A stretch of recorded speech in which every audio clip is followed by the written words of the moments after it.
En los últimos años se habló mucho de los fichajes de la gestión Riquelme en Boca, que si eran buenos, que si eran malos, que si se había pagado mucho, que si eran o no de jerarquía y un montón de críticas más. Pero realmente, ¿cómo rindieron los refuerzos traídos por Román?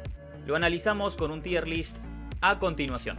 Primero como vicepresidente desde fines de 2019 y luego ya como presidente desde diciembre de 2023, Juan Román Riquelme incorporó 42 futbolistas como dirigente del Ceneice. Los tenemos acá por orden cronológico, así que vamos a comenzar a rankearlos. Las categorías que armé fueron las siguientes: la rompió para aquellos que llegaron y han sobresalido de sobremanera, sorprendieron aquellos fichajes que llegaron sin mucho bombo, sin mucho platillo y realmente destacaron muy por encima, creo yo, de lo que se esperaba, aquellos que cumplieron, que aprobaron levemente, que no desaprobaron y que están ahí. No han sido estrellas, pero tampoco decepcionaron.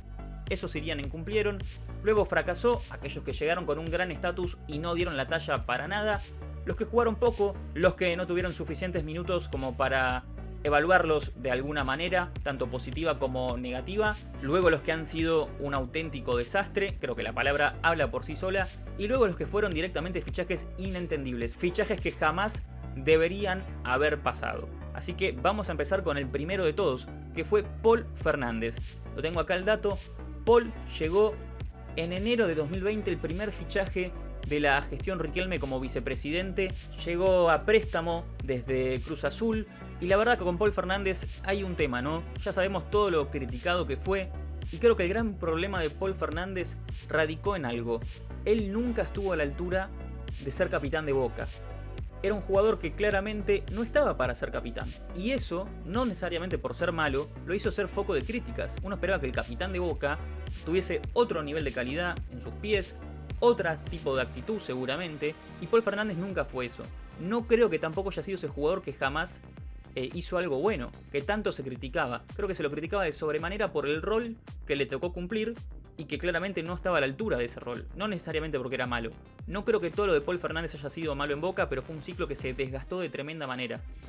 El comienzo fue bueno, en el fin de esa liga con Russo que Boca remonta antes de la pandemia, que gana con gol de Tevez frente a Gimnasia en la Bombonera. Ahí Paul Fernández tuvo unos muy buenos primeros partidos, pero de ahí lo de Paul Fernández ha sido realmente cada vez peor, con buenos momentos. Creo que lo mejor de Paul Fernández en los últimos años se vio cuando las papas más quemaban, frente a Palmeiras en las semifinales de la Libertadores de 2023 y frente a Fluminense. Creo que hizo buenos partidos, en la final de la Libertadores por supuesto estoy hablando. Creo que hizo buenos partidos, pero han sido más las malas que las buenas, o más que nada las intrascendentes.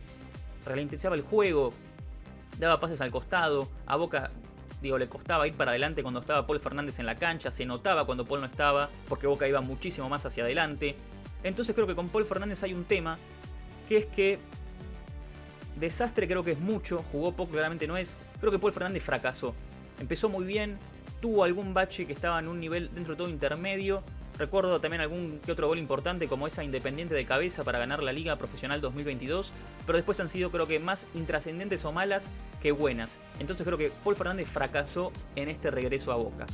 Luego Carlos Zambrano llegó del Dinamo Kiev en condición de libre. Esto también por supuesto es un matiz a tener en cuenta, ya que básicamente no es lo mismo pagar mucho por un futbolista que después le va mal que uno que venga libre, por supuesto. Entonces con Carlos Zambrano creo que pasa algo parecido a lo de Paul Fernández. Arrancó bien, se fue pinchando, duró muchísimo menos que Paul Fernández, por supuesto. Pero realmente yo creo que iría a desastre.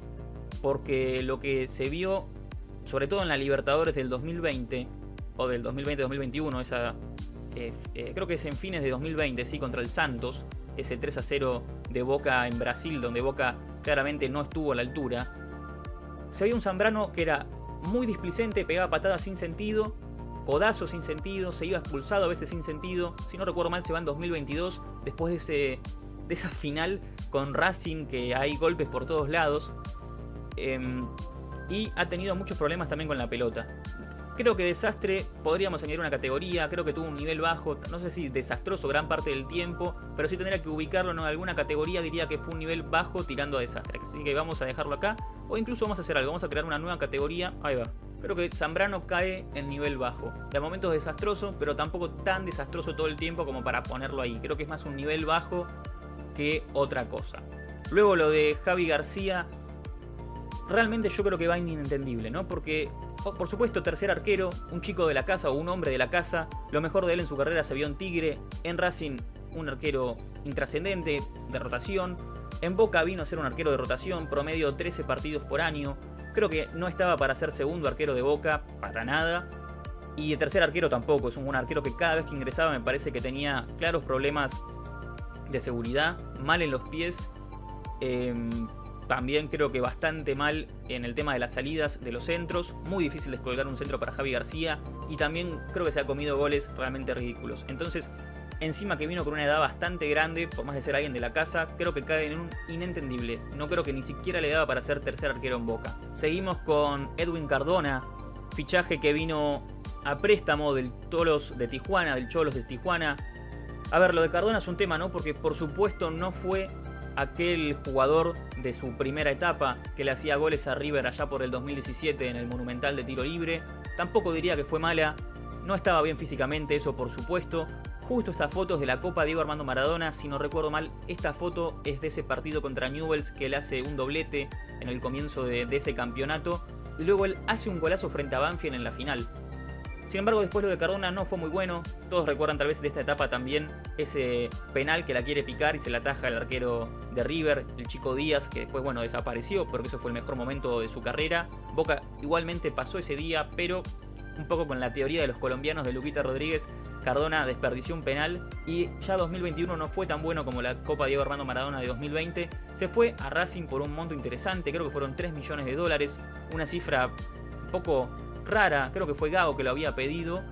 Después no jugó tanto en Racing, fue mucho dinero desperdiciado, pero digo, llegó, rindió en un campeonato, fue bastante importante para ganar esa copa. Creo que la categoría que le cabe a este Cardona cumplió. Creo que su nivel fue malo en la segunda parte de su segundo ciclo, pero haber sido importante para ganar un campeonato, creo que está dentro de todo bien. Seguimos con Diego González, el Pulpo, un jugador que para mí llegó muy tarde a Boca. Creo que lo mejor de su carrera fue ese Lanús impresionante de Guillermo. Creo que también estuvo en el Lanús de Almirón, si no recuerdo mal. Se lo pedía para la selección argentina en un momento donde faltaban mediocampistas de marca en la selección argentina. Se pedía a él, se pedía a Escasíbar en esa época. Y creo que él en ese momento estaba para dar el salto a algún equipo como Boca. Se fue al fútbol mexicano, después se fue a Racing. En Racing le fue muy bien, salió campeón de la primera división. Y después viene a Boca. Lamentablemente esa lesión en los ligamentos cruzados no le permitió para mí tener una evaluación general. Creo que fue un futbolista que jugó poco, creo que fueron 30 partidos aproximadamente. Y la verdad que es un futbolista que podría haber dado mucho más, pero las lesiones no lo dejaron. Él también hace un gol de cabeza frente a Mineiro que se lo terminan anulando y eso podría haber significado que Boca avance o por lo menos sea más competitivo en esa Libertadores tan polémica del 2021. Así que bueno, para mí queda en un jugó poco. Después Marcos Rojo. Ay, qué tema Rojo, ¿no? Porque un jugador que se nota que es distinto, tiene una calidad en los pies para salir jugando que pocos jugadores tienen. No en vano fue jugador de selección, subcampeón del mundo, subcampeón de la Copa América también 2 veces. Pero cuando la cabeza no está en el lugar correcto y el físico no acompaña, es difícil, ¿no? Ponerlo a Marcos Rojo. Llegando gratis es algo positivo, pero creo que Marcos Rojo a esta altura se puede decir que fracasó en Boca, porque cuando el Ceneice lo necesitaba, no estaba porque se hacía expulsar con tarjetas ridículas, acumulación de amarillas o rojas directas que son injustificables, golpes totalmente displicentes en partidos importantes de Libertadores y frente a River. La verdad que es difícil lo de Marcos Rojo. Ahora parece estar mejor físicamente. El otro día, cuando estoy grabando esto ayer, frente a Argentinos Juniors, salió en el entretiempo y entró Ayrton Costa en su lugar. Puede ser que Rojo esté tambaleando, tal vez ya no sea ese central indiscutible que alguna vez fue frente a la competencia que hoy tiene el Ceneice. Y creo que se esperaba más de Rojo. Si no hubiese estado, o si realmente si hubiese estado en esos momentos donde realmente el Ceneice lo necesitaba, como la final de la Libertadores, él se va expulsado ante el Palmeiras en las semifinales, creo que podría haber subido a un cumplió. Pero él haber estado tan ausente, ganarse tantas expulsiones y aparte tener tantas lesiones, que si bien eso tal vez él no lo controla, para mí lo deja en un fracaso. Creo que lamentablemente Marcos Rojo fracasó a esta altura en Boca, un ciclo que empezó bien y que como tantos otros se fue desgastando. Ahora Nicolás Orsini, Bueno, Orsini debe ser de los peores fichajes de la historia de Boca. Casi 2 millones de dólares proveniente de Lanús. Él le había hecho un doblete a Boca previo a llegar al Xeneize. Tal vez ese es uno de los disparadores que le permite llegar al Xeneize. Había estado muy bien con Lanús en esa Copa Sudamericana que salen subcampeones allá por 2020. Pero en 2021 en adelante fue realmente muy malo lo de Orsini. De los peores fichajes de la historia de Boca, uno de los peores 9, muy poca efectividad, muy pocos goles. Si no recuerdo mal, solo 3 en su paso por el Xeneize. Habría que chequear la estadística, pero se encuentra más o menos ahí. Realmente tan flojo como Franco Soldano. Creo que uno piensa en los peores 9 de Boca y piensa en Orsini y Soldano. Así que un desastre. No lo pondría ni inentendible porque si a un futbolista le había ido bien, creo que estaría para tratar de ficharlo. Creo que es un fichaje que estuvo justificado, que salió muy mal, que cae en desastre. Luego Norberto Briasco, que vino de Huracán, 3.500.000 dólares, muchísimo dinero. Yo a Briasco lo hubiese puesto en nivel bajo si no fuese por esa cantidad astronómica de dinero que pagó Boca en 2021. Yo creo que va a ir a desastre también. Un futbolista que tuvo goles importantes en la Liga Profesional Argentina ya en 2021-22. Recuerdo un gol contra Colón, recuerdo un gol después contra Platense también. Recuerdo un gol frente a Racing en una de estas tantas finales que se jugaron. Cuando Briasco tenía oportunidades, cada tanto aparecía, pero para pagar 3.500.000 dólares y realmente desvanecerte y no ser importante, creo que cae en desastre. No creo que tan desastre como Orsini. Vamos a moverlo ahí. Orsini tiene que quedar atrás. Briasco podría subir a nivel bajo. Creo que va a caer en desastre por la cantidad de plata que se puso, más que nada. Y lo de Esteban Rolón, también vino de Huracán, fueron 500.000 dólares. No es mucho dinero. Creo que es inentendible, ¿no? Porque este Rolón no creo que haya sido tan malo como García. Vamos a ponerlo ahí. Este Rolón en Huracán no era un genio con la pelota. Realmente este combo de Briasco-Rolón no entiendo de dónde viene. A Briasco en cierta parte entiendo que se lo haya fichado, no por esa cantidad de plata, pero entiendo que se lo haya fichado. Lo de Rolón me parece que era un futbolista que fue a Boca para ser suplente y Boca no tiene que fichar suplentes, o no suplentes que sean jugadores, vamos a decir, normales en clubes como Huracán, que en ese momento era un Huracán, un Globo, que no peleaba el campeonato. Entonces me parece un fichaje inentendible, poca plata, pero me parece que Rolón nunca demostró en Boca, o en su defecto demostró un muy mal nivel. Creo que nunca debería haber ido al Xeneize. Luego, bueno, llegó el momento de Juan Ramírez. Una compra de San Lorenzo, 2.200.000 dólares. Qué tema, ¿no? Creo que Ramírez fue un fichaje justificado, que empezó bien. Recuerdo un partido muy bueno contra River por Copa Argentina. Boca elimina al Millonario por penales ese día. Un Millonario que tenía Enzo Fernández y Julián Álvarez. También tenía a Brian Romero en un muy buen momento, que diría que a partir de ahí empieza su mala racha en el Millonario. Creo que Juan Ramírez fracasó, se extendió su ciclo por demás y después de esos primeros partidos nunca demostró estar a la altura de la camiseta de Boca. Más que fracasó, vamos a ponerlo directamente en desastre. Sí, creo que la palabra que mejor cabe es desastre, porque si Ramírez se hubiese ido después de una temporada diría que fue que fracasó, porque tuvo, aunque sea esa primera temporada, buenos partidos, pero había terminado muy mal.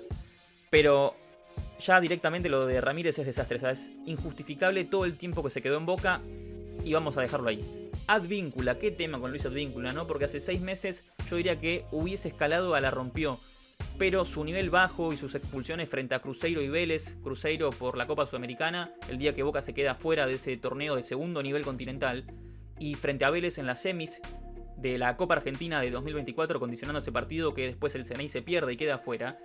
Creo que lo de Advíncula queda en un sorprendió. Creo que lo que hizo en toda la Copa Libertadores 2023, esos goles impresionantes de zurda y sobre todo ese en la final frente a Fluminense, cuando el Xeneize estaba frente a las cuerdas, le permite estar en esta categoría y escalar al puesto más alto de todos. Pero cuidado porque no hay que dormirse en los laureles. Un jugador con mucha entrega, pero que las lesiones le están jugando una mala pasada y cuando está jugando últimamente lo hace de mala manera. Creo que está a punto de perder el puesto o de competir mano a mano con Blondel cuando antes tenía muchísima diferencia a favor para hacer el 4 de Boca. Hoy no lo tengo tan claro, así que vamos a dejarlo en sorprendido. Si Advíncula sigue de esta mala manera, creo que va a caer un escalón a cumplió, pero de momento yo particularmente lo dejo en sorprendió. Benedetto a continuación. Qué cosa Darío Benedetto, ¿no? El goleador de Boca, ese primer año que él vuelve, comienza con un gran doblete, si no recuerdo mal, frente a, creo que es Colón en la Bombonera, unos golazos impresionantes. Fue el goleador de Boca ese año, pero fue cuesta abajo, ¿no? Empezó muy bien y fue cuesta abajo. Un jugador que creo que nunca llegó a ser ídolo, pero su primera etapa dejó tan buenos recuerdos, sobre todo por lo que hizo en 2017, cuando tenía un promedio goleador impresionante, y por lo que hizo en su vuelta después de una lesión que tuvo en 2018, tanto en la semifinal como contra el Palmeiras de la Libertadores de ese año y frente a River en Madrid, que parecía que iba a ser uno de los ídolos o referentes de Boca en esta nueva etapa en busca de una Libertadores en la gestión Riquelme, pero se fue pinchando. Goleador del equipo en su primer año, pero que ya ese primer año, cuando vos ves las puntas, empezó muy bien, pero terminó mal. Aún así, hizo un gol muy importante frente a River para ganar esa liga de fútbol profesional. Es en 2022. Sí, en 2022, que le hace el gol a River cuando él estaba tan criticado. Fue el goleador de Boca con 16 goles ese año, pero ya el segundo año cae enormemente su producción goleadora. Solo 9 goles en 2023 y solo 1 en 2024 previo a irse del Ceneice. Problemas internos, problemas personales, mucho problema también disciplinario en irse a bailar cuando la situación en Boca había que mostrar, me parece, que otra cosa. Y aparte de problemas dentro del plantel con actitudes raras, actitudes, vamos a decir, con los humos muy arriba que me parece que no daban. Peleas con compañeros, peleas con dirigentes. Cuando el nivel no daba, me parece que no era el momento para hacer eso. Vamos a dejarlo en fracasó en su regreso. Tuvo buenos momentos al principio, pero se fue pinchando y creo que queda ahí. Acá se me filtró Barinaga, no sé por qué, vamos a tirarlo al fondo. Y viene Nico Figal. Nico Figal es todo un tema, ¿no? Porque Nico Figal, tengo acá el dato, llegó por 2.600.000 del Inter Miami. Tuvo un muy buen primer 2022, eso por supuesto. 2023 tuvo momentos muy buenos en la Copa Libertadores y en la liga local. Aparecía cuando Boca estaba contra las cuerdas en el ciclo Almirón, pero terminó siendo, creo que, bastante flojo. Muchos goles que le costaron puntos a Boca. Mismo en la Copa Sudamericana pasada contra Cruzeiro hay 2 goles, un gol donde Figal marca mal, sale mal con la pelota también. Incluso algunos le echan la culpa por el gol de Cano en 2023 en la final de la Libertadores. Creo que no es así, queda lejos, pero tampoco diría que es el culpable. Pero aún así muchos errores seguidos y nunca más volvió a tener el nivel que tuvo al principio, como tantos que están acá. Diría que otro que fracasó en Boca, un fichaje que estuvo justificado, que funcionó por un tiempo, pero que no ha estado a la altura el último tiempo. Ahora Oscar Romero llegó libre de San Lorenzo, llegó a tener la 10, hizo goles importantes de tiro libre, goles interesantes cuando Boca estaba también contra las cuerdas en el ciclo Almirón, pero me parece que es un futbolista que entra más en nivel bajo o nivel medio. Vamos a ponerlo en cumplió, creo que cumplió, pero que se me queda corto. Podría estar cayendo a nivel bajo por lo que fue de vuelta. Su última etapa en el club fue muy intrascendente. Tampoco diría que fue mala, pero tampoco diría que sobresalió. Y pasa que este chico tenía la 10. Entonces eso me hace, de alguna manera, tener que evaluarlo de otra manera, me parece. Pero bueno, lo voy a dejar en cumplió. Cada uno después hará su evaluación. Martín Pallero, de lo mejor de Boca, me parece, en gestión de fichajes. Vino a préstamo del Middlesbrough. Él había tenido un muy buen nivel en Banfield, se fue al fútbol inglés, volvió para Boca, muy buena pegada, bien en la marca, goles importantes, campeón allá en 2022 también, se fue a mediados de 2023, llegó a mediados de 2022. Creo que es un fichaje que cumplió, pero con mucho más para decir. Capaz si se hubiese quedado más tiempo hubiese sido incluso más sorprendente, pero creo que cumplió el tiempo que estuvo. Bueno, ahora Facundo Roncaglia.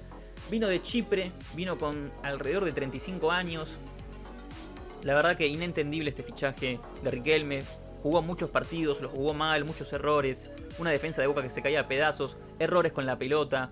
Injustificable, inentendible este fichaje de Roncaglia en la gestión Riquelme.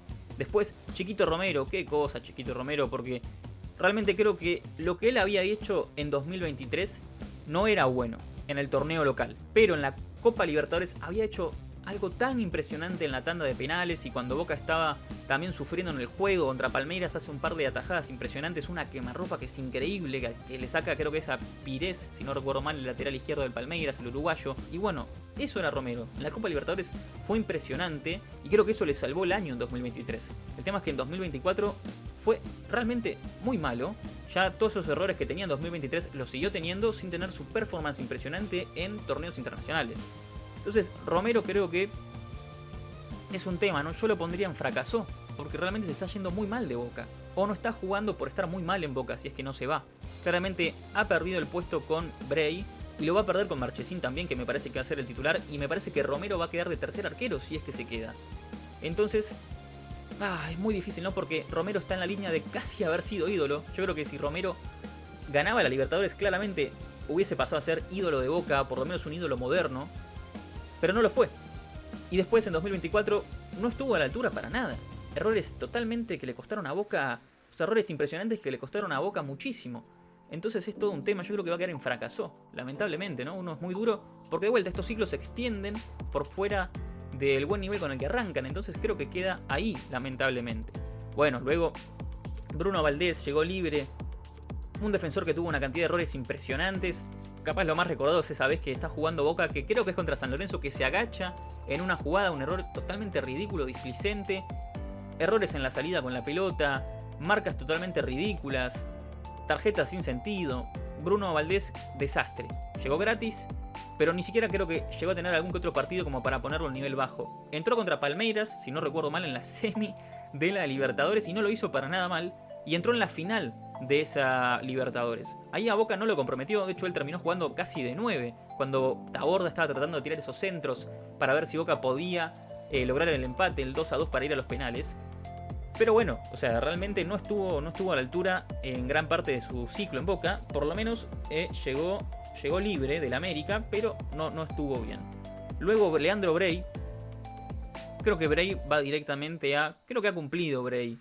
O sea, creo que no hay mucha crítica para hacerle. En un momento muy malo del club, siendo tan joven, se pone al arco, ataja unas tandas de penales interesantes. No lo ha hecho mal en la liga profesional. Algún que otro gol creo que podría haber reaccionado mejor, pero en general creo que está bastante bien. No creo que debería ser el arquero titular de Boca, creo que se debería ser Marchesín, pero aún así creo que es una buena opción para tener de cambio. Creo que es un cambio que si se realiza, no sentís que estás con una segunda muy mala opción, básicamente. Como sí creo que lo había antes, que, digamos, salía Romero y entraba Javi García, por ejemplo. Me parece que ahí, si Romero no estaba bien, Javi García era 10 veces peor. Creo que Bray ha cumplido su función de arquero suplente, creo que puede seguir creciendo, que tiene talento para hacerlo. Creo que de momento está bastante bien en esta categoría. Miguel Merentiel, aún así basándonos en su rendimiento, vamos a ponerlo en, creo que sorprendió. Goles importantes, una buena cantidad. Si no recuerdo mal, también goleador de Boca en 2023. Voy a chequear el dato ahora mismo. Ya son 36 goles y 12 asistencias en 101 partidos para Miguel Merentiel. Creo que ha estado bastante bien. Muchas veces entrando de cambio por Cavani, haciendo goles importantes que el uruguayo, o el otro uruguayo mejor dicho, no podía hacer. Momentos importantes, apareció para rescatar puntos importantes para que Boca clasifique a las Libertadores cuando le costaba básicamente meterse ahí. Está bien, yo creo que ha sorprendido. Creo que los últimos partidos no han sido tan buenos en general como sí lo fueron en esa seguidilla de 2023, pero creo que ha estado bastante bien, así que vamos a dejarlo en sorprendido. Luego Blondel. Blondel es un tema, ¿no? Yo creo que va a estar en... todavía jugó poco, había arrancado muy bien con ese golazo de volea en la Bombonera, pero después esa lesión no le dio mucho más proyección, lo frenó. Creo que todavía falta para poder evaluarlo. Creo que es un jugador muy interesante y, como dije antes, si Advíncula está mal y sigue estando mal, Blondel es una buena opción para tratar de reemplazarlo o para competirle por el puesto. Oh, Lucas Hanson. Otro de los tantos que vamos mencionando así con cierta alegría. 4 millones de dólares de Vélez, inentendible. Él lo había hecho muy bien en esa Libertadores del 2022 donde Vélez llega a las semifinales, donde pierde estrepitosamente con el Flamengo. Fue el goleador de ese Vélez.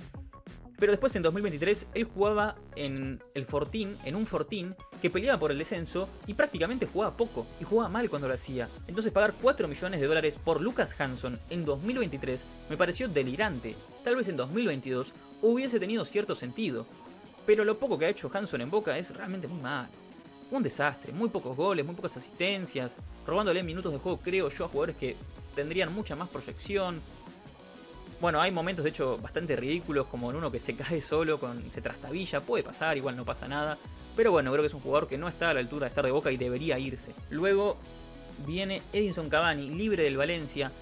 Yo voy a ser sincero, creo que Cavani cumplió si somos buenos, o si contemplamos el contexto en el que juega. Porque se lo vendió como el mejor fichaje de la historia del fútbol argentino, o el mejor fichaje internacional de la historia del fútbol argentino. Lo cierto es que Cavani vino ya en una etapa de declive de su carrera. Por supuesto que es un distinto, se nota cuando pivotea, se nota cuando abre juego, tiene mucha entrega, muchas veces termina como un defensor más.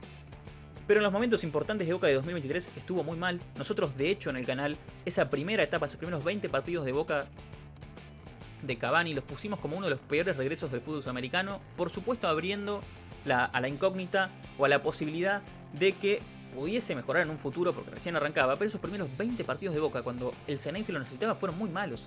Obviamente le hacían pocas oportunidades, pero cuando la pelota le llegaba, Cavani se la pasaba errando.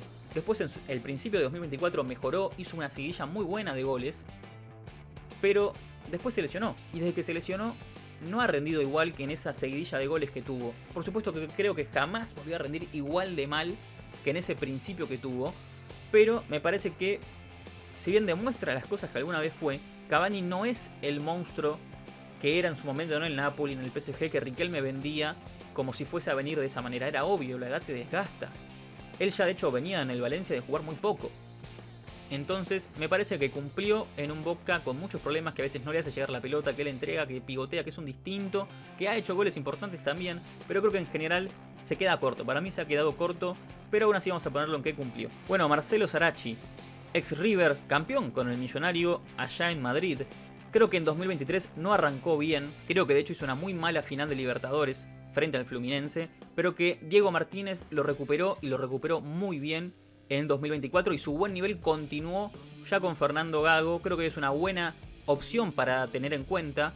Creo que si bien Fernando Gago va a tener en cuenta a Fabra, cosa que me parece algo cuestionable, Sarachi podría tranquilamente con Lautaro Blanco ser los dos titulares o los dos que se pelean por el puesto en Boca. Creo que es un jugador que ha cumplido y que está bastante bien. Bullaude, bueno, creo que directo a desastre. Lo poco de Bullaude en Boca ha sido muy malo. Lo intentó Martínez, no funcionó. Algún que otro gol al principio, pero no mucho más de este jugador del Ceneice. Cristian Lema, creo que un nivel bajo. Tuvo un buen comienzo que creo que sorprendió a varios. No era tan malo con la pelota como parecía. Parecía un jugador mucho más limitado con la pelota en los pies. Al final no lo fue. Un jugador que lento, pero que aún así era capaz de solventar bien los 1 contra 1.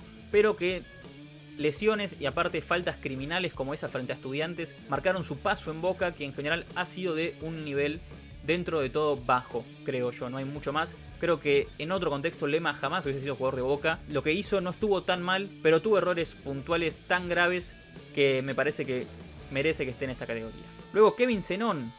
¿Qué tema Zenón, no? Porque arrancó tan bien. Su primer partido, uno de sus primeros partidos, es ese en cancha de San Lorenzo, donde no le paraba de poner pelotas a Cavani y el uruguayo se seguía errando goles. Después Cavani recuperó e hicieron una sociedad muy buena hasta mediados de 2024, cuando Zenón se fue con Mascherano a los Juegos Olímpicos. Y desde entonces no ha tenido el nivel que supo tener. Hizo algún que otro gol muy bueno, pero la verdad me da la sensación que ha estado más tiempo en nivel bajo que en nivel alto. ¿Se entiende? Vamos a ponerlo en cumplió, porque tampoco creo que el nivel bajo haya sido tan malo. Fue tan bueno al principio, pero creo que ha tenido la misma cantidad de tiempo bueno de tiempo malo. Entonces vamos a dejarlo en cumplió. Creo que está en un balance perfecto, pero que no puede seguir jugando como lo venía haciendo. Tiene que volver a ese nivel que supo tener. Luego Lautaro Blanco, otro que creo que cumplió, sobre todo en el ciclo de Diego Martínez, por supuesto. Era el lateral izquierdo que venía a reemplazar a Fabra. No fue un mal precio. Acá me sale que no se informó, pero creo que había rondado los 2-3 millones de dólares. No mucho dinero. Incluso si hubiese extendido hasta 4, creo que hubiese estado bastante bien para lo que es el mercado. Él estuvo muy bien esos primeros meses, sobre todo cuando venías del desastre de Fabra, que estaba mal físicamente, que estaba mal en la toma de decisiones y que se hacía expulsar constantemente o tenía errores disciplinarios totalmente ridículos. O sea, fue una mejora en el puesto del lateral izquierdo, que eso en la gestión Riquelme a veces costaba encontrar reemplazos. Generalmente el que venía o para ser suplente o venía al borde del retiro y no era mejor de lo que se iba. Entonces me parece que él ha cumplido y puede ser que no sea ahora el 3 que elija Gago, puede ser que Gago elija a Frank Fabra, pero aún así creo que ha cumplido. Luego Gary Medel, inentendible para mí, vino rozando la jubilación, ni siquiera diría que vino rozando los 40 años.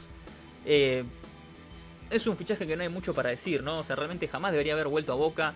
Ya debería estar más cerca del retiro o que vaya a jugar a Chile, pero en Boca no debería haber regresado jamás. A Boca no debería haber regresado jamás. No estuvo a la altura las veces que entró. Tampoco diría que se haya mandado tantos errores, tantas macanas, pero me parece que no está a la altura de jugar en el Xeneize, no está tampoco a la altura de ser un suplente del Xeneize, no estaba a la altura. Por eso se fue intrascendente su paso, ocupó un lugar que podría haberse, justamente ocupado de tener otro futbolista que valga la pena tener. Inentendible haberlo traído a esa edad, como con el caso de Roncaglia, por ejemplo. Toto Belmonte. Qué cosa Belmonte, ¿no? Para mí, un futbolista que vino como una apuesta, no como una certeza. Y yo diría que lo de Belmonte ha sido entre nivel bajo, desastre, y hasta diría que es inentendible. Yo voy a poner a Belmonte en inentendible, porque realmente se fue a un fútbol menor como el mexicano, cuando en Lanús prometía ser un futbolista interesante. Tuvo participaciones con las selecciones menores juveniles de Argentina. Es más, creo que estuvo en Tokio, voy a chequear. Sí, estuvo en la Argentina en los Juegos Olímpicos de Tokio, en el Preolímpico Sudamericano. Muy poco lo de Belmonte en Boca, 20 partidos, apenas un gol. Entre desastre, creo que directamente va inentendible. Milton Jiménez, creo que con mucha diferencia, calidad-precio, el mejor fichaje de la gestión Riquelme, directo a la rompió. Lleva 8 goles en Boca en 26 partidos, me marca acá la estadística, pero también entrando casi siempre desde el banco. Un jugador que ha hecho goles importantes.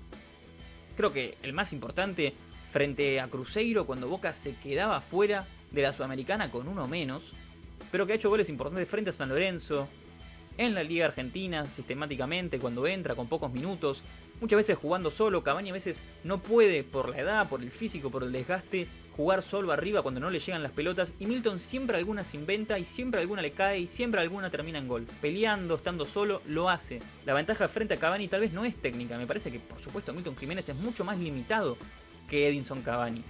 Pero sin embargo está ahí, lo logra. Creo que le saca ventaja por la juventud, no lo sé, pero para mí hace tiempo hace cosas para ser casi el titular de Boca, el 9 titular de Boca. Para mí tiene merecimientos, tiene logros que alcanzó para ser el titular de Boca frente a un Cavani que le cuesta y hay que admitirlo. Eso no quita que Cavani haya sido un monstruo que tiene cosas distintas, pero Milton cuando entra la rompe, calidad-precio, después de romperla en Banfield, 4 millones de dólares nada más. Para mí que estuvo bastante bien este fichaje, lo mejor de la gestión Riquelme. A continuación, Brian Aguirre, un futbolista que a Gago le gusta, que tuvo algún que otro gol terminando el torneo pasado. En general creo que ha jugado bastante poco como para evaluar, que tiene potencial. Muy bien en la selección argentina sub-20 de Mascherano, muy interesante en Newell's. Hay que ver cómo se desarrolla en este Gago que juega con extremos, que los utiliza y que puede ser determinante en el juego. Así que vamos a dejarlo ahí. Martegani, nivel bajo, creo que fueron 2.600.000 dólares. Así es, proveniente de San Lorenzo, nivel bajo, no ha demostrado mucho. Tuvo algún que otro partido interesante en el comienzo de su ciclo en Boca, pero no mucho más. Creo que vamos a hacerlo acá a nivel bajo. Creo que queda acá bien. Barinaga, 3 millones de dólares de Belgrano. Jugó poco, me parece que no hay mucho todavía para evaluarlo. Creo que con estos en general que vamos a ver a continuación, creo que es un denominador común.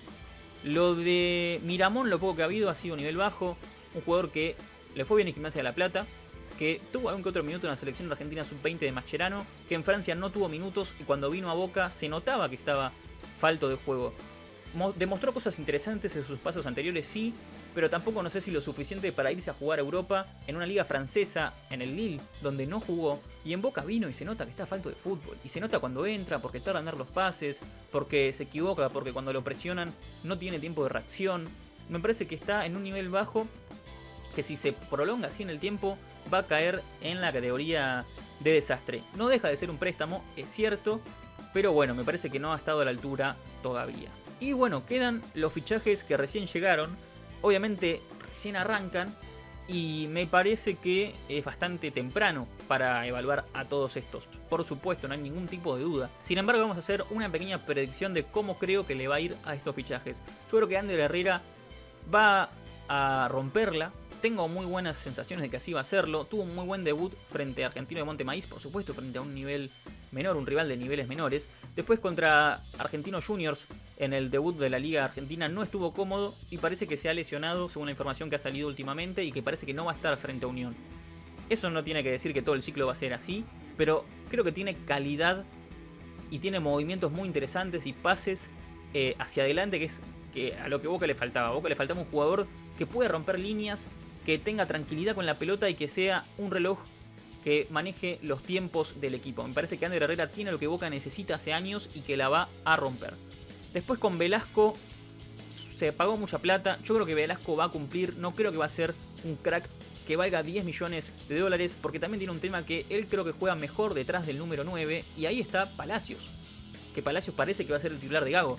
Velasco entró frente a Argentinos Juniors de extremo, se notaba que estaba un poco falto de fútbol, viene de la MLS, viene del Dallas, donde no lo hizo para nada mal, dentro de todo estuvo bastante bien, pero bueno, es un fútbol que no es el de argentino, que tiene otro ritmo, y en Argentina estás, aparte de jugando en Boca, valiendo 10 millones de dólares. Creo que no la va a romper en calidad-precio, pero creo que va a estar bastante bien.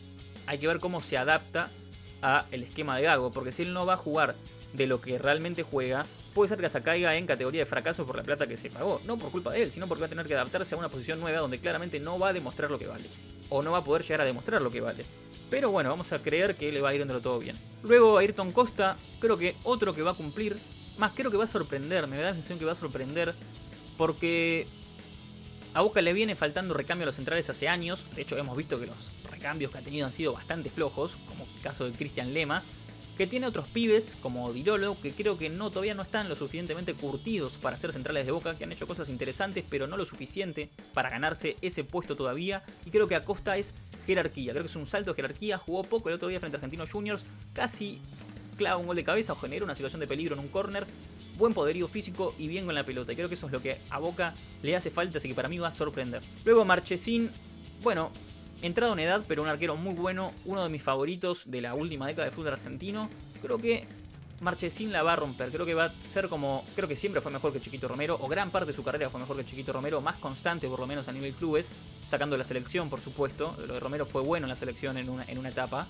Creo que la va a romper, creo que es un arquero que a nivel clubes siempre dio muchísima más seguridad que Chiquito Romero, y creo que está justificado decir que le va a ir bastante bien. Porque aparte así le fue tanto en Brasil como en México como en el Porto en su carrera, así que creo que es un jugador que va a estar bastante bien. Luego con Palacios yo creo que la va a romper, hizo muy buenas sociedades el otro día, estuvo bien contra el Argentino de Monte Maíz también. Y no mucho más para decir porque recién arranca, pero que creo que es otra de las cosas que a Boca le faltaba. Creo que el denominador común de la mayoría de estos fichajes del último mercado, del actual mercado que todavía no termina, es que realmente por primera vez en mucho tiempo Boca ficha jerarquía, ficha algo mejor que viene a reemplazar lo que se fue, porque antes el equipo se desarmaba y mediante se desarmaba era cada vez peor, porque los que fichabas eran jugadores que no estaban a la altura de los que se habían ido, que estaban más para ser suplentes que titulares, o que eran apuestas y no certezas. Y yo creo que todos estos jugadores, por el nivel que han demostrado últimamente e históricamente en sus carreras, son certezas, es lo que le faltaba a Boca, y creo que cada uno de estos todo apunta que tienen el potencial suficiente, si Fernando Gago logra que funcionen bien, para romperla. Por último, nos queda Rodrigo Battaglia. Creo que es un jugador que la va a romper, creo que Battaglia lo va a hacer muy bien. Es un futbolista de jerarquía, que lo poco que entró el otro día frente a Argentinos Juniors, se vio que tiene tanto un poderío físico como un nivel con la pelota que en promedio el fútbol argentino no tiene. Entonces creo que viene a hacer la diferencia. No en vano viene a ser subcampeón de la Copa Libertadores. Creo que es un jugador muy bueno. A mí siempre me gustó cuando lo veía en Huracán a principios de los 2010. En la selección argentina sub-20 lo vi mucho.